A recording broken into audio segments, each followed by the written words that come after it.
mengalami anugerah-anugerah Tuhan yang besar. Terpujilah nama Tuhan Allah yang hidup. Kami sama-sama mau menikmati kebenaran firman-Mu di dalam nama Tuhan Yesus. Haleluya. Amin. Amin. Shalom Bapak Ibu dan semua saudara. Shalom. Saya kasih dalam Tuhan. Ya, puji Tuhan, kita mulai bersama pada sore hari ini dalam ibadah Gereja Rasuli Indonesia Jemaat Kota Wisata di tempat ini. Kita masih di seputar masalah pemulihan. Sebab ada begitu banyak orang yang hidupnya hari-hari ini penuh dengan keadaan ditekan oleh berbagai-bagai masalah. Dan hari ini pemulihan dari rasa takut dan cemas, ya, pemulihan dari rasa takut dan cemas. Itu sebabnya mari kita berikan dulu salam restorasi, ya, satu dengan yang lain, ya. Mari saya undang kita berdiri, ya. Kita berdiri. Wah, saya ada teman di depan, jadi silakan Bapak Ibu. Salam restorasi. Saya dipulihkan, Anda dipulihkan, kita dipulihkan. Tuhan Yesus dimuliakan. Amin, Bapak Ibu. Biar itulah salam restorasi. Saya dipulihkan, Anda dipulihkan, kita dipulihkan. Tuhan Yesus dimuliakan. Haleluya. Silakan duduk Bapak Ibu, dan saya dipulihkan. Ya. Baik. Pemulihan dari rasa takut dan cemas. Apa maksudnya ini? Rasa takut oleh karena ya mungkin perjalanan yang membahayakan kan maksudnya, atau rasa takut yang bagaimana, rasa cemas yang bagaimana. Maka kita mulai dengan satu asumsi bahwa semua orang pasti pernah takut dan cemas. Betul? Kali dia pernah takut, ya? Pernah cemas juga, ya. Pernah berdebar-debar. Kadang-kadang karena dua hal katanya. Saat jatuh cinta, dan yang kedua jatuh tempo. Ya, apalagi jatuh tempo, ya, debatnya luar biasa, ya. Tetapi mungkin asumsi ini tidak dapat dikatakan benar seluruhnya. Sebab kita belum mendefinisikan rasa takut apa ya, rasa cemas apa ya. Apakah tidak manusiawi kalau kita ada rasa takut, ya? Kan manusiawi kalau kita ada rasa cemas, betul nggak? Ya. Misalnya pernah cemas, ya. Apalagi mungkin sekarang, ya, hari Selasa ada yang akan pergi, ya, pelayanan, ya. Dan lagunya kan bagus, ya. Aku pergi, takkan lama, ya. Hanya 1 tahun kan? Nah, seperti itu kira-kira. Jadi apa cemas yang dimaksudkan di sini? Yang dimaksudkan rasa cemas di sini tentu saja rasa cemas dan takut yang sifatnya menjadi gangguan mental. Itu sebabnya para psikolog katakan ini adalah satu keadaan disebut anxiety. Bagaimana sebutnya ini? Ya, ada dosen saya di sini, jadi jangan sampai saya salah. Ya, anxiety, ya. Jadi ini adalah gangguan mental saat seseorang mengalami kecemasan secara berlebihan, ya. Jadi ini bukan kecemasan yang biasa, tapi ini sudah kecemasan yang berlebihan. Dan jika kecemasan itu terus-menerus terjadi, dapat mengganggu, menghambat aktivitas sehari-hari dan menurunkan kualitas relasi atau hubungan dengan orang-orang terdekat. Maka kita akan mendengar ada orang bilang begini, kamu ini terlalu cemas, ya. Semuanya dicemaskan, ya. Apakah pintu gerbang sudah ditutup? Cemas, ya. Anak-anak sudah pulang belum? Cemas, semuanya dicemaskan, ya. Jadi ini sudah menjadi sesuatu yang sifatnya berlebihan, ya. Jadi rasa cemas dan takut yang sudah menjadi gangguan mental pada diri kita. Nah, Bapak Ibu dan semua saudara, kita tidak mau mendalami tentang psikologi. Tetapi paling tidak kita akan tahu penyebab rasa takut dan cemas ini secara umum itu ada faktor-faktor penyebabnya. Ya, ada faktor genetik, ada faktor biologis, faktor lingkungan, ada stres berat yang berkepanjangan, ada akibat tekanan batin, ada masalah keluarga juga, atau kesulitan-kesulitan yang lain. Ya, yang pasti kondisi ini harus ada faktor pemicunya. Ya, ketika tidak ada masalah yang muncul, ketika tidak ada pemicu, kecemasan ini tidak menjadi sesuatu yang mengkhawatirkan. Tetapi ketika ada faktor pemicunya, maka ini dapat menjadi masalah yang besar. Mari silakan mengambil tempat duduk ya. Mari. Ya. Jadi penyebab rasa takut dan cemas ini ada banyak penyebabnya. Ya. Tetapi itu masih mampu untuk dipikul, masih mampu untuk dihadapi selama faktor pemicu itu belum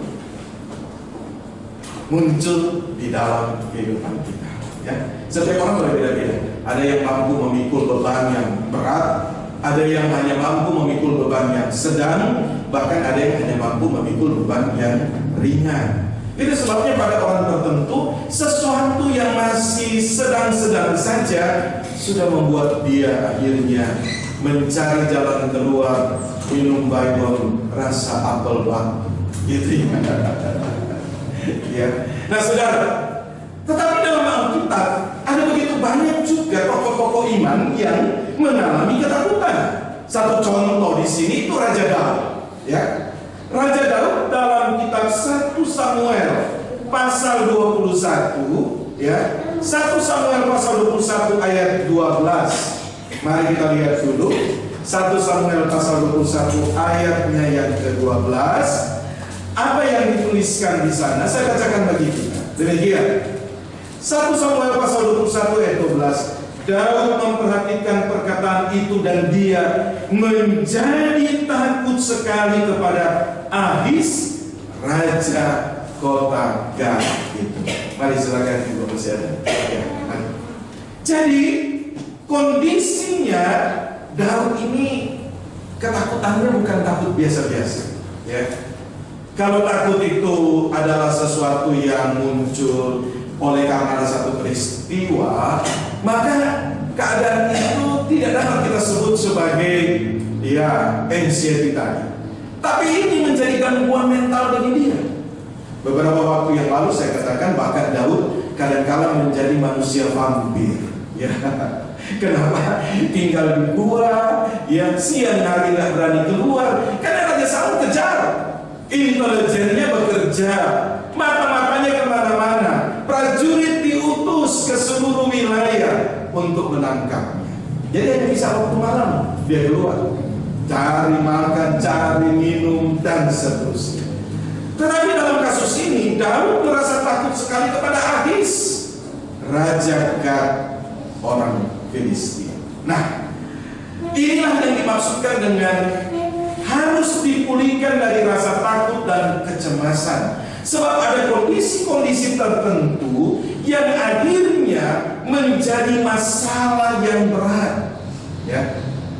Ketakutan dan kecemasan itu menjadi gangguan.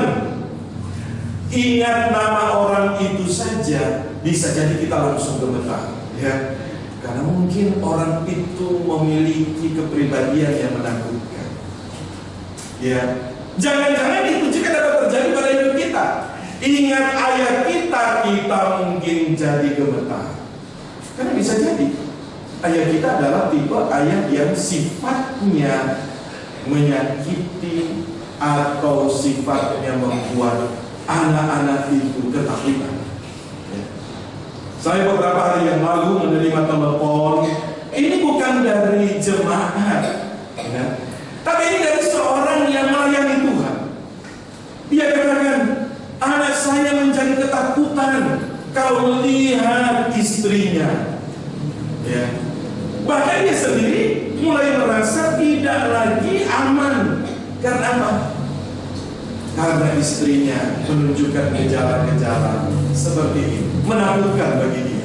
Nah, Bapak Ibu dan semua saudara, ini harus ditolong.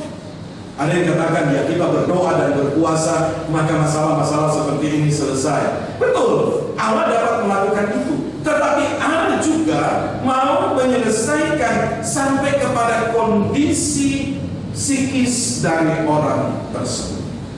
Itu sebabnya kita semua belajar firman Tuhan dan dipulihkan oleh Tuhan untuk tujuan kemuliaan Allah. Amin. Mari kita baca bagian firman Tuhan ini, ayat 10 sampai ayatnya yang ke-13. Mari kita baca bersama-sama. Baik, silakan Ibu Bapak, masih ada tempat? Boleh. Ya, silakan. Mari kita baca bersama-sama bersuara 2, 3. Pada hari itu juga Daud melarikan diri dari hadapan Saul, lalu ia sampai ke Gad. Ya, oh maaf, di depan belum muncul ya. Mari kita baca bersama-sama Mazmur pasal 56, bagian apa ini? Ya, bisa ditampilkan bagian ayat 10 sampai ayat 13 dari slide kita. Ada? Baik, saya baca aja dulu ya. Pada hari itu juga Daud melarikan diri dari hadapan Saul, lalu ia sampai ke Gad kepada Akis raja kota itu. Hamba-hamba Akis berkata kepada tuannya, bukankah ini Daud raja negeri itu? Bukankah tentang dia orang bernyanyi berbalas-balasan sambil menari-nari? Katanya, Saul mengalahkan beribu-ribu musuh, tetapi Daud berpuluh-puluh ribu. Kata-kata itu merisaukan hati Daud, dan dia menjadi takut sekali kepada Akis raja Gad. Sebab itu ia mengubah perilakunya di depan mata mereka dan berpura-pura gila di hadapan mereka. Ia menggores-gores pintu gerbang dan membiarkan air liurnya meleleh ke janggut. 1 Samuel 21 ya, ayat 10 sampai ayat 13. Nah, ini kondisi kan? Ya, boleh dikatakan dia mengalami ketakutan yang telah mengganggu keberadaan kejiwaan. Bapak Ibu dan semua saudara, tanpa kita sadari banyak di antara kita yang bertumbuh dalam kondisi seperti ini. Ayah yang tukang pukul, ibu yang tukang banting piring, mungkin ya. Ini menyebabkan anak-anak bertumbuh dalam kondisi keadaan jiwanya yang takut, kondisi pribadinya yang merasa takut. Ya, itu sebabnya membutuhkan pemulihan. Kalau kita lihat kondisi Raja Daud tadi, dia cemas dan takut sebab apa? Raja Israel Saul terus-menerus mengejarnya dan ingin membunuhnya. Daud melarikan diri kemana? Ke Filistin. Dan Filistin itu bukan daerah aman. Justru lepas dari mulut harimau masuk ke mulut mana? Buaya. Apalagi buaya darat ya, lebih mengerikan. Tidak kelihatan mengerikan, tapi lebih mengerikan daripada buaya sesungguhnya. Jadi kondisi Daud ini merasa cemas dan takut. Nah, itu sebabnya saudara, pertanyaan-pertanyaan refleksi bagi kita. Apakah kita menjalani kehidupan dengan keadaan yang normal? Ataukah ada bayang-bayang ketakutan, kecemasan yang membuat kita mengalami keadaan tidak bisa keluar dengan kondisi kita yang normal, sehingga hidup kita dapat memuji, memuliakan Allah dengan sukacita. Ya, dengan sukacita. Ya, saya sendiri mungkin lahir dari tengah-tengah keluarga di mana ketakutan itu ada. Ya, ketakutan itu ada. Sebab di dalam masa pertumbuhan, disiplin orang tua menyebabkan keadaan di mana takut buat salah. Ya, ada sisi positif juga ya, takut buat salah. Tetapi itu menyebabkan tidak berani untuk mengembangkan talenta karunia yang Tuhan berikan. Ya. Maka ini membentuk ya kondisi jiwa yang terluka, sehingga menjadi merasa rendah diri. Kita takut ya nanti dibilang ini, nanti dinilai begini. Nah, ini sesuatu yang harus kita sadari ya. Ibu-ibu, bapak-bapak yang punya anak-anak masih kecil ya, di bawah 12 tahun, ini harus memperhatikan pola pengasuhan yang sesuai dengan kehendak Tuhan, supaya anak tidak terluka dan hidup dalam bayang-bayang takut dan cemas yang tidak ya normal, yang membawa kepada kondisi di mana hatinya tidak kuat. Ya, ini keadaan, ya, ini keadaan. Maka kalau ditanya apakah kita saat ini sedang merasa cemas atau rasa takut, bisa jadi kita tidak sadar itu, sebab membutuhkan ada faktor pemicu dulu, ya, baru kita sadar. Oh, ternyata saya dalam kondisi seperti itu. Kalau tidak ada faktor pemicu, kadang-kadang hidup ini biasa, normal, ya, seperti itu. Nah, dan kita harus sadari apa yang membuat kita merasa cemas atau merasa takut. Ini sangat penting agar kita dapat pulih keluar daripada kondisi. Mari kita baca Mazmur 56 ayat 4 sampai ayat 5. Mazmur 56 ayat 4 sampai ayat 5 bisa ditampilkan di slide yang sudah ada sebenarnya, ya, yang sudah ada. Mari kita baca Mazmur 56 ayat 4 sampai ayat yang ke-5. Demikian, waktu aku merasa takut, aku percaya kepadamu, kepada Allah yang firman yang kupuji, kepada Allah aku percaya, aku tidak takut. Apakah yang dapat dilakukan manusia terhadap aku? Ya, jadi Bapak Ibu dan semua saudara yang saya kasih dalam Tuhan, Daud dia katakan, waktu aku merasa takut, aku percaya kepada. Artinya apa? Ketakutan itu boleh ada dalam hidup kita. Ya, Allah tidak akan mengatakan kalau kita rasa takut itu dosa, tidak. Ini manusia. Tapi menyerah terhadap rasa takut itu yang Tuhan tidak suka.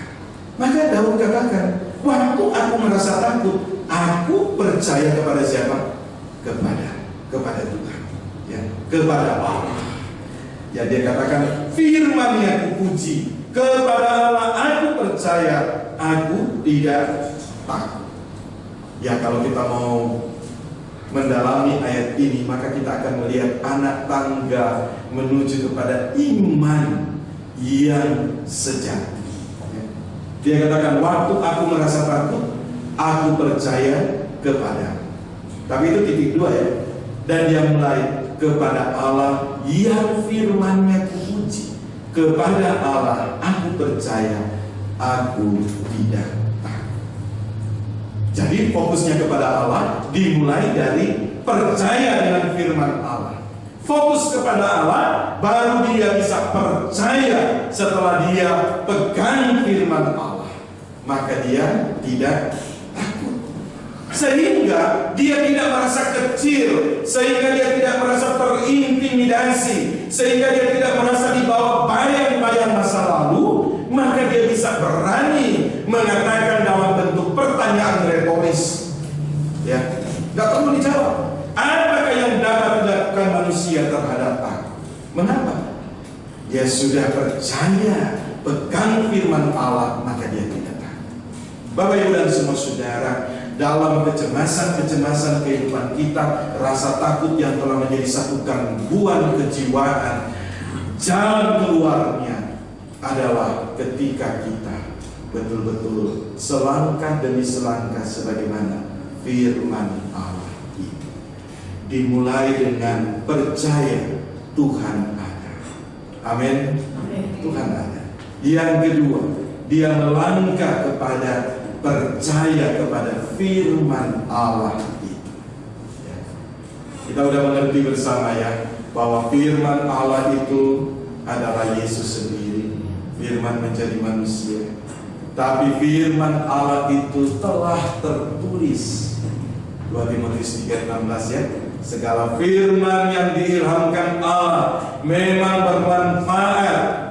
Ya, pertama untuk mengajar, menyatakan kesalahan, memperbaiki kelakuan, dan menuntun hidup dalam kebenaran.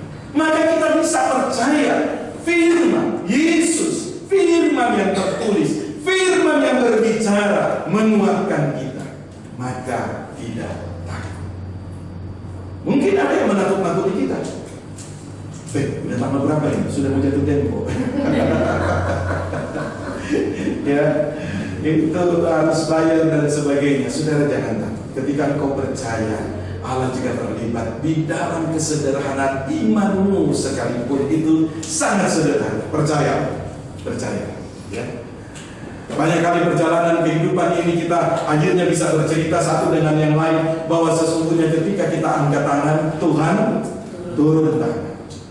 Ya, ketika kita sudah bahkan tidak mungkin lagi percaya, Allah dapat menolong kita untuk sampai kepada tujuan dan rencana. Itu sebabnya rugi kita kalau terintimidasi dan merasa takut dan terus-menerus dalam kecemasan. Apa kerugiannya? Banyak. Ya. Salah satunya masalah kesehatan. Ya. Saudara kalau cemas dan takut, kesehatan saudara akan menjadi semakin rentan. Ya. Ya. Nggak bisa ya? Tampil. Nggak bisa. Oke. Ya, saya jelaskan aja. Jadi akibat yang pertama ini mengganggu kerja sistem saraf pusat kita. Ya. Nah, kalau cemas dan takut sudah mengganggu sistem saraf pusat, kita tahu ya, sistem saraf pusat itu bagian otak kita yang ada di kepala ini. Maka yang pasti terjadi rasa apa? Sakit kepala karena ya sistem saraf pusat ada di sini. Kalau sistem saraf peti itu turun ya dari medula oblongata, jabatan otak ya di tengkuk ini, terus sampai ke bagian punggung tulang belakang kita. Di situ ada saraf-saraf perifer. Maka dikatakan ya ada sistem saraf pusat, ada sistem saraf perifer. Ya, maka mengganggu kerja sistem saraf pusat, sakit kepala, saudara pusing, saudara merasa badan menjadi begitu lemah, ya. Bahkan bisa berakibat, kecemasan bisa berakibat saudara tambah gemuk atau saudara tambah kurus, ya. Ketika kecemasan datang, saudara terus pikir itu, ya, siang jadi malam, malam jadi siang. Akibatnya saudara kehilangan berat badan banyak, ya, karena cemas. Tapi ada orang ketika dia cemas, ya, apa aja yang ada di sekitarnya kecuali kaki meja aja yang dia amankan. Semua dia sikat, maka dia jadi gemuk. Ya, saya nggak bilang kaki dia saya, ya ringan sekali, tapi kemudian jadi gemuk seperti sekarang. Mungkin banyak kecemasan. Lalu saudara, ada penyakit kardiovaskuler. Nah, kita tahu kardio, jantung, vaskuler itu sistem pembuluh darah. Nah, kalau begitu, orang yang takut, orang yang cemas, yang sampai mengalami gangguan seperti itu, dia mengalami keadaan di mana bisa muncul berbagai-bagai penyakit. Ya, penyakit kardiovaskuler. Detak jantung bisa meningkat. Betul itu. Karena saya alami itu. Sehingga sekarang setiap hari 2,5 mili ya obat kontrol supaya detak jantungnya jadi normal. Kalau sudah di atas 100 ya per menit padahal tidak beraktivitas, itu sudah tidak normal. Maka terpaksa saya minum supaya menurunkan, karena tanpa kecemasan pun ya jantungnya sudah begitu. Ya, dia di restart kembali jadinya tetap seperti itu. Maka butuh dari luar untuk menolong. Ya, jantung berdebar, ya, terjadi nyeri dada, ya, dan bisa menyebabkan banyak jenis-jenis penyakit yang lain. Saudara, sistem pembuluh darah kita bisa jadi ya, bertumpuk berbagai-bagai ya tumpukan yang membuat pembuluh darah itu menyempit, maka terjadi banyak sakit penyakit yang diakibatkan oleh hal itu. Ya, mungkin juga bisa terjadi gangguan pencernaan. Ada orang yang kalau takut, cemas terus-menerus, ya, satu hari berapa kali dia ke belakang. Ya. Ternyata enggak juga, hanya rasa aja, padahal nggak jadi. Nah, ini kan paling gak enak, apalagi dalam perjalanan. Sementara bawa kendaraan terpaksa menepi sudah. Ya, bahkan melemahkan mungkin sistem imun pada tubuh kita. Ada banyak hal, saudara. Itu sebabnya firman Allah jelas bagi kita. Ketakutan, kecemasan, kebenaran firman Allah membawa kita hanya bisa dipulihkan kalau pertama kita tahu Allah ada di tengah situasi kehidupan kita saat ini. Ya. Ketika kita gelisah, kita cemas, kita takut, lalu kita menghadapkan pikiran kita kepada Allah, maka sesungguhnya Tuhan mulai bekerja untuk memberikan kepada kita ketenangan dan juga kestabilan bagi kehidupan kita. Ya, hal seperti ini ada. Ya. Nah, kita harus bedakan ya antara ketakutan, kecemasan yang menjadi gangguan psikologis dengan keadaan-keadaan yang lain. Ya. Jadi ini sudah menjadi gangguan. Maka Bapak Ibu dan semua saudara, bagaimana jalan keluarnya?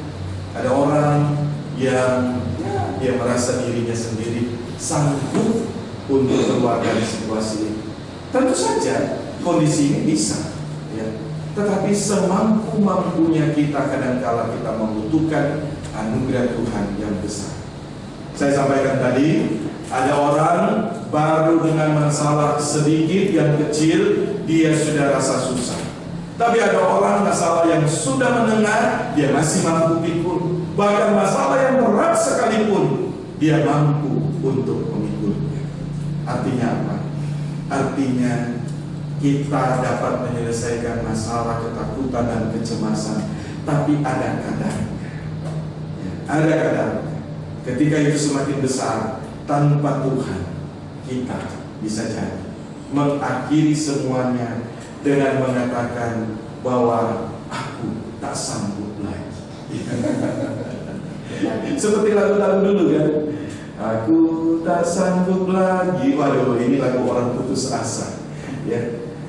Bahkan ada orang oleh karena dalam kecemasan dibayang-bayangi terus, entah oleh apa, bisa jadi oleh karena mungkin trauma masa kecil, sehingga akhirnya untuk menyelesaikan itu justru bukan cari Tuhan, ya, tapi cari hantu. Ya. Antara Tuhan dan hantu dia jadi bingung. Ya.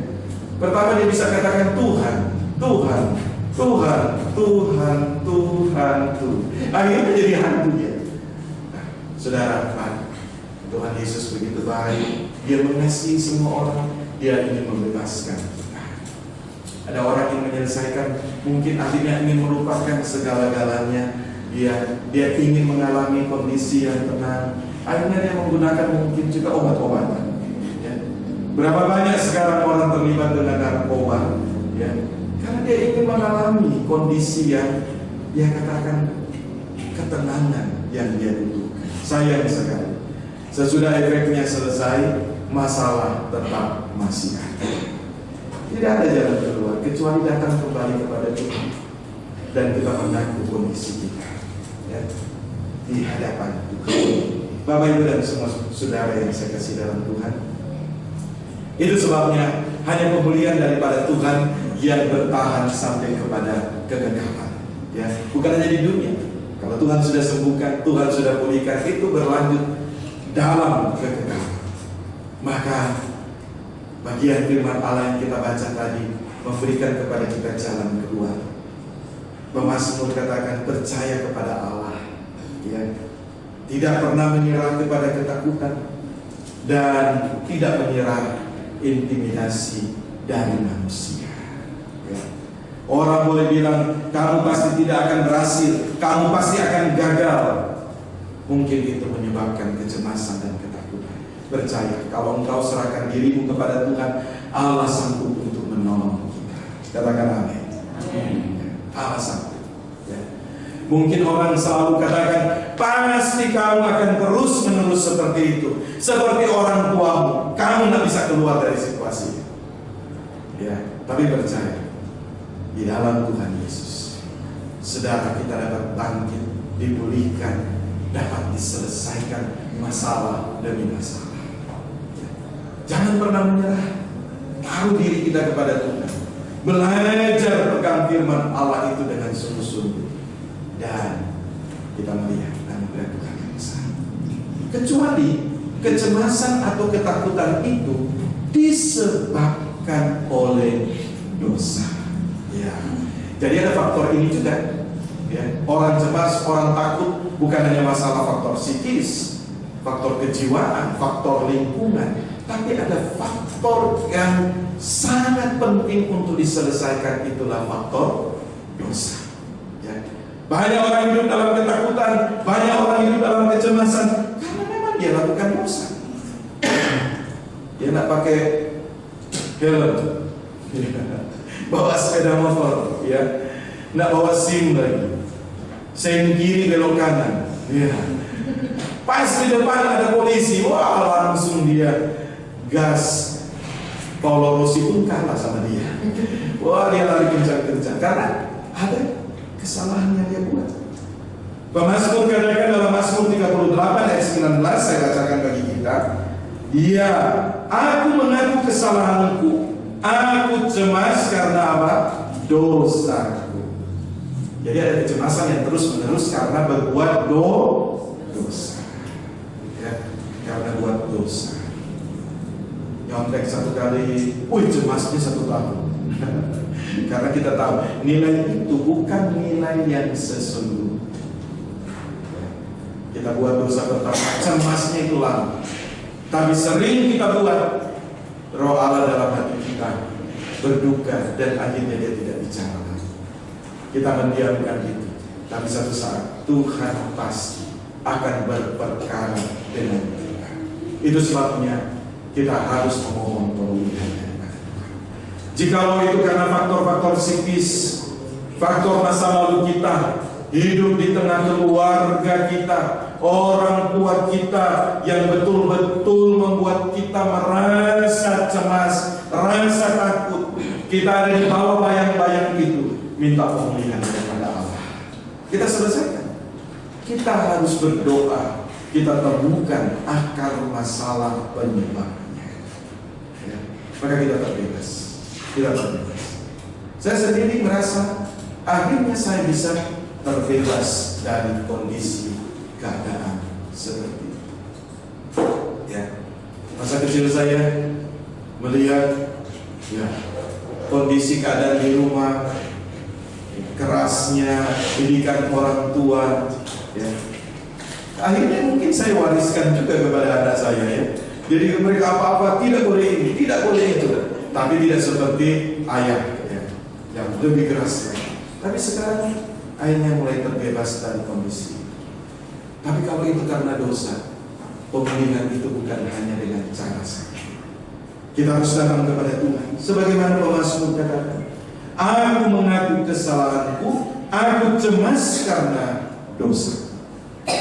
Maka pengakuan itu menyelesaikan kecemasan dan ketakutan. Itu sebabnya Filipi pasal 4 ayatnya yang ke-6, mari kita baca bersama. Kitab Filipi pasal 4 ayatnya yang ke-6. Demikian bunyi firman Tuhan. Janganlah hendaknya kamu khawatir tentang apapun juga, tetapi nyatakanlah dalam segala hal keinginanmu kepada Allah dalam doa dan permohonan dengan ucapan syukur. Jadi ketika masalah ketakutan, kecemasan yang telah menjadi masalah yang mengganggu hidup kita sudah menyebabkan satu istilah anxiety tadi, maka mari dibebaskan dan kita dapat dalam segala hal kita menyatakan itu kepada Allah. Kita dapat bersyukur, kita dapat berdoa, kita dapat memohon, dan hidup kita kembali menjadi normal. Kita dapat menikmati matahari yang terbit di ufuk timur dengan sukacita, ya.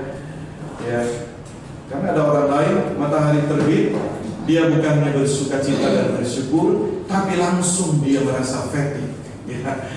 Badannya langsung merasa berat, capek. Kenapa? Karena dia berpikir satu hari lagi ada begitu banyak tantangan dan masalah. Maka kecemasan itu menjadi sesuatu yang berat dalam kita. Hari ini, saudara, firman Allah berbicara bagi kita, ya. Apapun penyebab daripada kecemasan yang menggejala menjadi beban pergumulan dalam kejiwaan kita, Tuhan Yesus dapat menyelesaikan itu.